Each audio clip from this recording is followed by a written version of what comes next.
आम्ही ते गाडीची व्यवस्था असेल म्हणा किंवा कुठला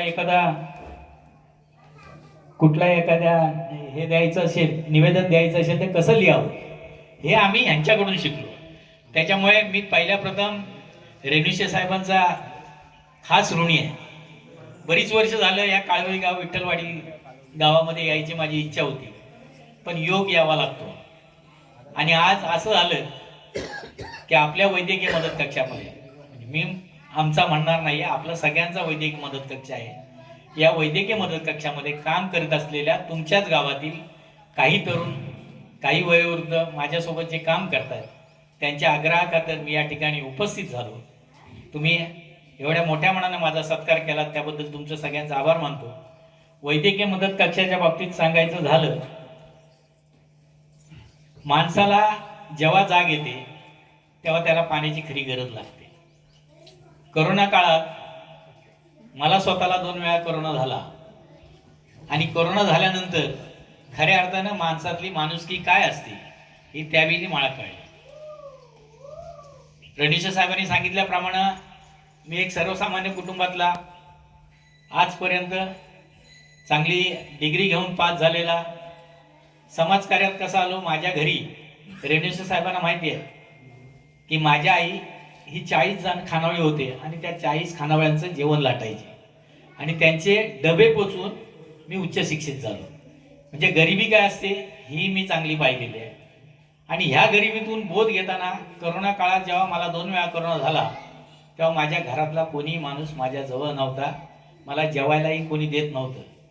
त्यावेळी असं करायचं आहे, पहिल्या वेळी आपल्याकडे जेव्हा जे बौद्ध लोक होते त्यांना जेव्हा ताटं अशी सारायची त्या पद्धतीने त्या कोरोनाच्या पेशंटला ती ताटं सारली जात होती. आणि तेव्हा माझ्या डोळ्यात प्रकाश पडला की आज मी जर वाचलो तर मी माझ्या हितलं पुढचं आयुष्य मी माझ्या समाजासाठी द्यायचं. त्याच वेळी शपथ घेतली आणि परमेश्वर कृपाने पांडुरंगाच्या मनात होतं की माझ्या हातून काहीतरी आपल्या समाजाची सेवा घडावी, म्हणून त्यांनी मला त्या 2 वेळा कोरोनातून वाचवलं. आणि हे करत असताना मी या ठिकाणी मोठेपणा सांगणार नाही, मी एकटा काहीच करू शकत नाही. आज अशोक दादा आहेत आमच्या ग्रुपमध्ये, या ग्रुपमध्ये जवळजवळ 1300 मुलं काम करतात. ही 1300 मुलं, मी जेव्हा ग्रुप चालू केला तेव्हा मी आणि माझे मिसेस, मी हॉस्पिटलला जायचो, माझी मिसेस पेशंटला डबे घेऊन यायची. हे करत असताना मी एकदा विचार केला की आपण एकटा हे कितपर्यंत करू शकतो. मग एक मनाशी विचार आला की आपण आपल्या तालुक्यातली जी मुलं काही हॉस्पिटलमध्ये काम करतात त्यांना व्हिडिओद्वारे मी एक संदेश पाठवला की माझी एक संकल्पना आहे की माझ्या पोलादपूर तालुक्यातला जर एखादा पेशंट आला तर त्याला आपण मुंबईमध्ये मदत करायची. आणि ती मदत करत असताना माझ्या तालुक्यातली जी मुलं ज्या ज्या हॉस्पिटलमध्ये काम करतात त्या हॉस्पिटलमधल्या मुलांनी मला माझा संपर्क नंबर घ्या, ह्या माझ्याशी संपर्क साधा, मी स्वतः येऊन तुम्हाला भेटेन. आणि असं करताना विथिन 2 to 3 days म्हणजे 3 दिवसात जवळजवळ 150 मुलांचे मला फोन नंबर आले. आणि ती 150 मुलं माझ्या तालुक्यातली होती. ही आजपर्यंत आम्हाला कोणालाही माहिती नव्हती की मुलं या हॉस्पिटलला काम करतात. आणि हे करत असताना मग असती आम्ही ती माळुसरे साहेबांनी सांगितल्याप्रमाणे एखादा पेशंट भाजलेला असेल तर तो तिथे आला तर त्याला कोणत्या हॉस्पिटलला न्यावं, एखाद्याला हार्ट अटॅक आला असेल तर त्याला कुठल्या हॉस्पिटलला न्यावं, हे सगळे मी अभ्यास केला. मी लॉचा अभ्यासक आहे, मी LLB केलंय, त्याच्यामुळे मला कायद्याचं ज्ञान चांगलं आहे.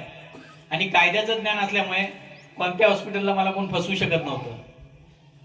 एवढंच ही माहिती मिळत असताना मला थोड्याशा अडचणी आल्या. त्या अडचणीमध्ये मात करत करत काही पहिले पेशंट माझ्या हातून फार लेट झाले असतील, पण आज आता मी इथे स्टेजवर बसलो होतो तरी रणजित साहेबांनी ऐकले 2 पेशंट, एक ब्रेन हॅमरेजचा पेशंट आता नायर हॉस्पिटलला मी त्याला पाठवलंय आणि त्याचं काम करून घेतोय. हे सगळं करतोय ही पांडुरंगाची कृपा आणि तुमच्यासारख्या वडीलधाऱ्यांचा आशीर्वाद आहे. मी करतोय असं कधीही मी म्हणत नाही. आजपर्यंत जवळ मला 80 ते 90 पुरस्कार आपल्या तालुक्याच्या वतीनं मिळाले. ह्या वैद्यकीय मदत कक्षाच्या माध्यमातून जे पुरस्कार मिळाले ते पुरस्कार मी माझ्या वैद्यकीय मदत कक्षाला बहाल करतो. क्रिकेटमध्ये 12 खेळाडू असतात, एक बाहेर असतो, 11 खेळाडू खेळतात, पण श्रेय मात्र कॅप्टनला जातं. त्या पद्धतीने श्रेय फक्त तुम्ही मला देताय, पण ते श्रेय माझं एकट्याचं नसून माझ्या 1300 मुलांचं ते श्रेय आहे. हे मी कधीही तुम्हाला सांगायला मला कमीपणा वाटणार नाही. आतापर्यंत महाराष्ट्रात भरपूर पुरस्कार मिळालेत. विशेष पुरस्कार जो माझ्या आवडीचे पंतप्रधान अटल बिहारी वाजपेयी होते, त्यांच्या सानिध्यातून मला शिकायला मिळालं. आणि त्या माणसाचा पुरस्कार जेव्हा पंतप्रधानांच्या कार्यालयात त्यांच्या हस्ते मिळतो, तेव्हा पंतप्रधानांचं कार्यालय काय असतं, दिल्ली काय असते, ती त्यावेळी मी पाहिली.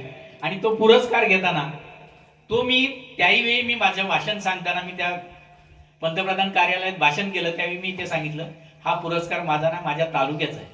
आज माझ्या तालुक्यानं जर मला मोठं केलं नसतं, माझ्या तालुक्यानं जर मला सेवा करायची संधी दिली नसती, माझ्या तालुक्यातले पेशंट जर माझ्याजवळ आले नसते, तर आजचा हा पुरस्कार मला मिळाला नसता.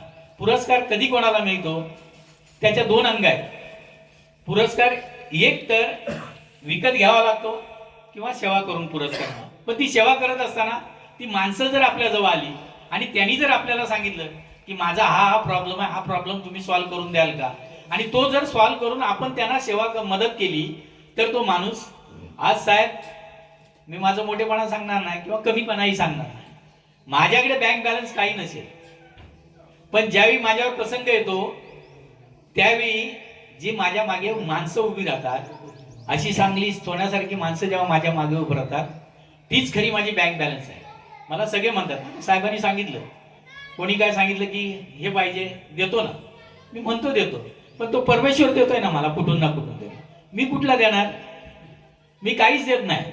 पण मी जेव्हा माझ्या तालुक्यातल्या माझ्या विभागातली लोक माझ्याकडे मागतात, तेव्हा ना म्हणणं, ना म्हटलात की तुम्हाला नाकारी लागली, हो म्हणालात की तो परमेश्वर देणार आहे. आणि असं आहे, परमेश्वर कोणासाठी देतो, जो देणार आहे त्याच्यासाठीच देतोय ना.